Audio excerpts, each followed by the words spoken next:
अस्सलाम वालेकुम दोस्तों, आज हम बात करने वाले हैं कि अगर हम 10 मरले का लेंटर स्लैब आरसीसी डालते हैं तो उसमें हमारा कितना खर्चा आएगा।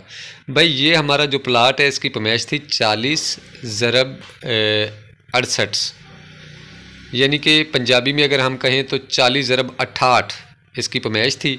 इसमें थोड़ा एरिया तकरीबन कोई बिल्कुल कम एरिया अनकवर्ड था जहाँ पे लेंटर स्लैब नहीं थी।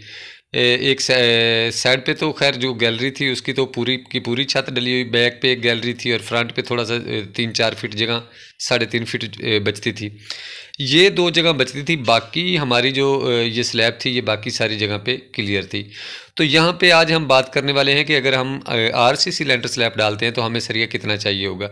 तो दोस्तों ये जैसा कि मैंने आपको बताया कि हमारा प्लाट की पैमाइश ये थी, हमारे सरिये की पैमाइश भी ज़ाहिर सी बात है उतनी ही होगी। तो इसमें काफ़ी सारे हमारे बीम थे, डाउन बीम थे, जो पोर्च था हमारा वो काफ़ी बड़ा था, वहाँ पे हमारा इंची का सरिया डला हुआ है।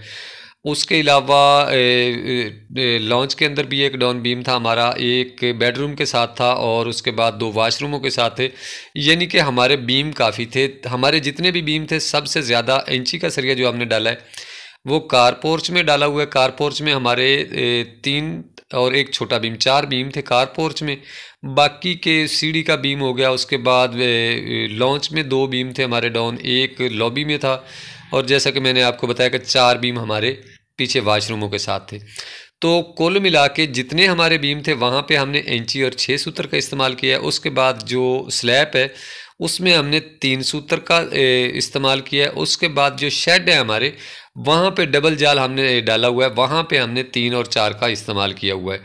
तो ये देखिए आपको नज़र आता होगा सीढ़ी के साथ एक बीम पड़ा हुआ है, बाकी के अंदर लॉन्च के अंदर कुछ लगे हुए हैं और कुछ लॉबी में लगे हुए हैं, क्रॉस बीम लगा हुआ है। ये सारे का सारा जो हमारा 3 सूत्र, 4 सूत्र, 6 सूत्र और 1 इंची का सरिया था, ये सारे के सारे हमारे सरिया का वज़न बना था तकरीबन 97 मन, यानी 4 टन के करीब। इसमें से कुछ सरिया हमारे पास पड़ा है वो ज़्यादा अगर करें तो 4 मन होगा, अगर कम सोचें तो 2 मन हो जाएगा। 2 मन से क्रॉस है, 3 से 4 मन पड़ा है। तो 97 मन से अगर 4 मन निकाल देते हैं तब भी 93 मन सरिया हमारा बनता है। सबसे ज़्यादा देखने वाली ये बात होती है कि अक्सर आपने देखा होगा लेंटर स्लैब जब डल जाती है कुछ अरसे के बाद दीवारों के ऊपर दरारें आ जाती हैं, जिधर जिधर दीवार होती है वहाँ वहाँ पे दरार आ जाती है। तो इसमें क्या होता है, जो आरसीसी लेंटर स्लैब होती है इसमें एक्स्ट्रा सरिया जो डलता है वो हर दीवार के ऊपर डलता है। यानी कि 4 फीट का अगर आप सरिया डाल रहे हैं, सॉरी 7 फीट का, तो 3.5 फीट इस तरफ और 3.5 फीट इस तरफ निकल जाता है। ये आपको जाली ऊपर नज़र आती होगी। नीचे वाला जो सरिया होता है वो 1 इंच से 1.25 इंच उठाया जाता है, उसके नीचे कंक्रीट आ जाता है।